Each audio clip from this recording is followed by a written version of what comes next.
Hello, hello, and welcome to this video. In this video, we are going to talk about dynamic cast, static cast, and runtime type identification in C++.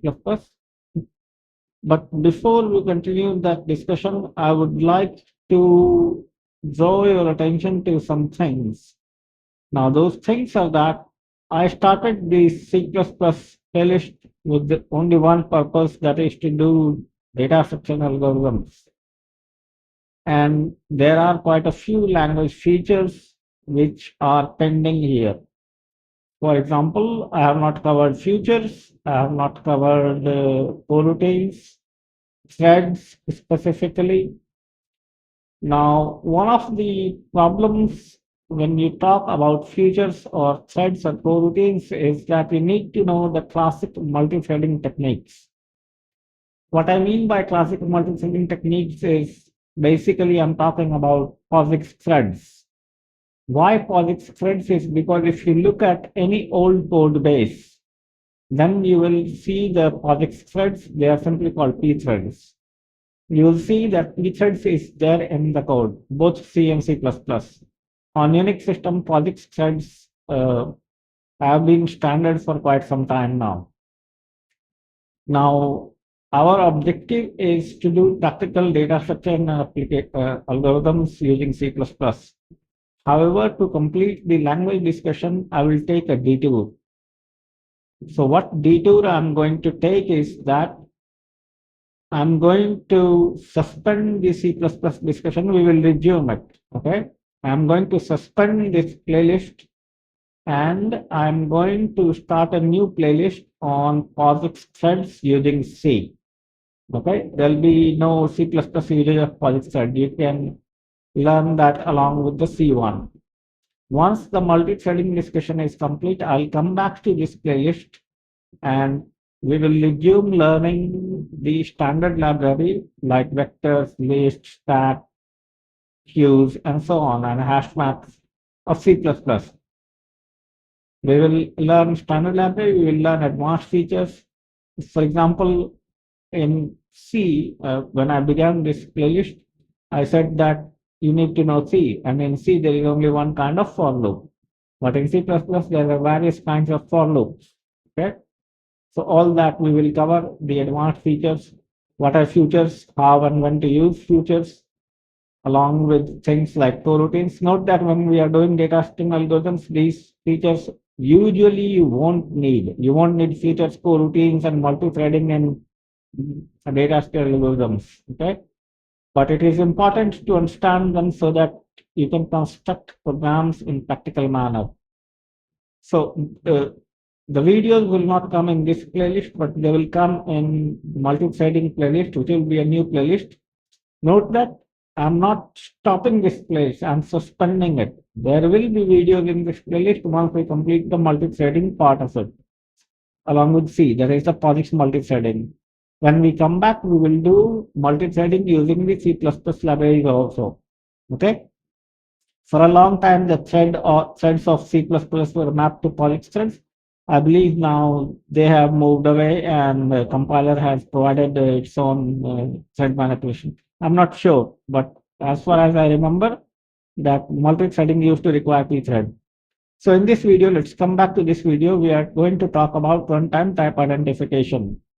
Now, runtime type identification works with polymorphic classes, and we will see why and how they are used. So we have a class animal, we have virtual destructor, virtual class speak, so two virtual functions.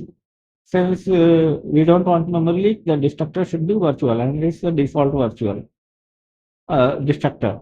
Then we have a dog class which inherits from public, overrides speak, and implements fetch. So in speak, it is dog barks, fetch is dog fetches a stick, not stick. And then we have cat, also derives from animal, meows, and scratches furniture. Now we have a multiple inheritance example. We have flyer, so destructor is virtual, fly is flying. Then we have a bird, which is both an animal and a flyer, and it chirps and it flies and it lays eggs.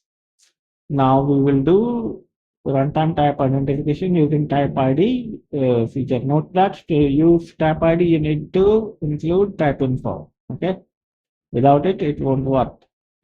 So we receive an animal pointer and it speaks. So the virtual mechanism will determine that it is proper uh, classes method is invoked. Okay, it may be dog, it may be cat, it may be bird, we don't know. Then we want to know the name of the actual animal, so we invoke name here. So name is the attribute which we get from the type ID function. Then we have if it is equal to dog, then object is dog. It can be cat, it can be bird. Now there is static cast example here. Static cast you should not do with dynamic objects when there is inheritance involved and polymorphism is in picture. Static cast is for non-polymorphic objects. Okay, but here we are going to do with the uh, polymorphic classes. So we cast a dog to animal. So upcasting, it is called upcasting. A child class is now becoming taking form of a parent class. So that is always safe. Okay. Then you can downcast using static cast again from dog to dog, or from animal to dog. Okay. Now this may be dangerous. Okay. It is up to you. There is no runtime checking for this. Okay. Behavior is undefined. Now we have a dangerous example here. We create an animal object and make it a base pointer and then we cast that to dog. So compiler allows it, but calling fetch on this object fake dog will be dangerous. It will be undefined behavior. Okay. Then we have dynamic cast example. We have a dog. We create an object of dog. We cast it to dog. Dynamic cast. Then we have another animal, which is a cat, and we cast from cat to dog. Okay, it is cross casting. Now dynamic cast with failure, the dog pointer will be null PTR here. Then we have the dynamic cast with references. So similar to pointer, but this time references are used, so you can look at the code. Then we have another cross casting example, flower to bird. You see, we have an animal bird. We have bird. We create an animal pointer and we cast it to flower. Okay, and then if it is a flower object, then you can fly. Then we have runtime type identification with smart pointers. So we create a unique PTR. We create a unique object. We dynamic cast to dog and we call a fetch object, which will work because it's a dog, so fetch will work. Then we have numeric cast example. We have a double pi. We cast it to an integer and it will work because it is not a dynamic type. So floats can be converted to integers specifically. 65 is casted to character or letter. So that will also work. It is, I believe, A. Okay. And then we have const cast components. So const cast can be used to make something const or otherwise remove the const feature from that. Suppose we have a value 42, we create a constant pointer, ampersand value, then we cast to do a const cast on that, and constness is removed, we get an int PTR and we get the PTR value. Then it is just some information for you, comparison. So static cast is compile time, it is fast, runtime checking is not there. It is quite usable for numeric conversions. Upcasting, downcasting is unsafe. Dynamic cast is runtime check. Safe downcasting, crosscasting requires polymorphic classes. Return null pointers for failed pointer cast. Static cast won't return it. Will throw bad cast for failed reference test. And type ID determines the actual object type using RTTI and requires polymorphic base classes for dynamic type detection. So these functions are called here. So now we will run this and the example we will compare. Okay. So let me get a shell and we call b++ minus wall minus w error minus std is equal to c++26 minus pedantic and we have RTTI.cpp and it's compiled and now we run this. Okay, bad idea. color codes are causing trouble here. Right? So let me go to programming or the TI, and I have already compiled it. So all right, so now we run this. So let's look at the code here. First is demo type ID dog. Okay, so we find demo underscore type ID. So here what we are doing is we are looking at the animal name. So animal name is actual type, RTTI actual type. Actual type is dog, three dog. Okay. So type ID is three and dog. Okay. And objective is dog. Then we have got three cat for the cat one. And then we have got bird, four bird. Okay. And when we do static cast, dog box, dog such as a stick, compiler allowed invalid static cast, calling such would be undefined behavior. And in case of dynamic cast here, when we did the demo of dynamic cast succeeded, dog such as a stick, then dynamic cast fails and pointer is null PTR. And then we have reference dynamic cast, dog such as a stick, reference cast fell, steady bad cast shown. So that was our reference cast. So let me revisit the example here. And that is what we have. So you see, this was wrapped in a try-catch block, and we are trying to cast an animal to a dog. Okay, so it wouldn't work. All right, and then we have similar stuff. You can run the example. You can see the pi example has come. 65 was translated to a, and the const example was 32. And then the comparison is also printed for you. So enjoy this. Okay. I have to look up for Unicode of this one, tick mark. Okay. I do like using those fancy Unicode stuff.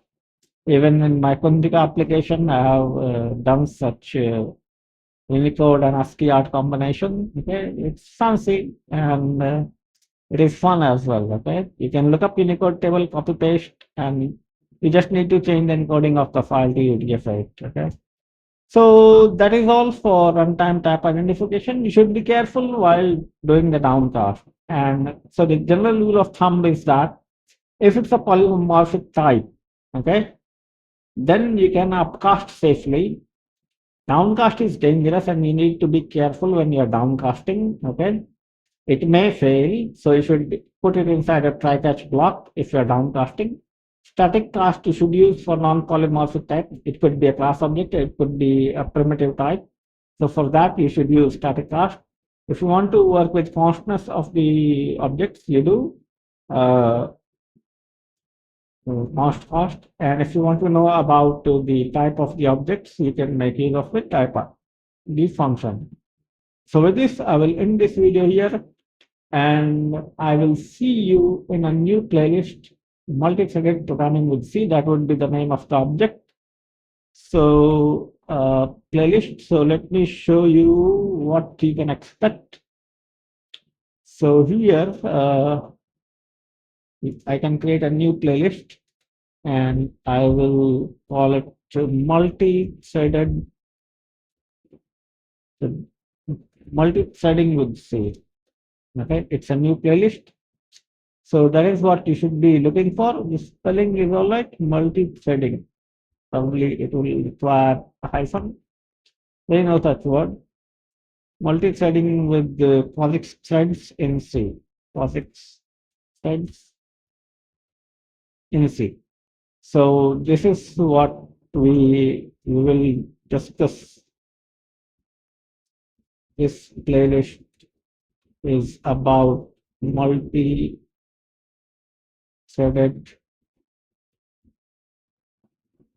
programming with POSIX threads using C. Okay. So language would be English as usual. Okay. So English, US English.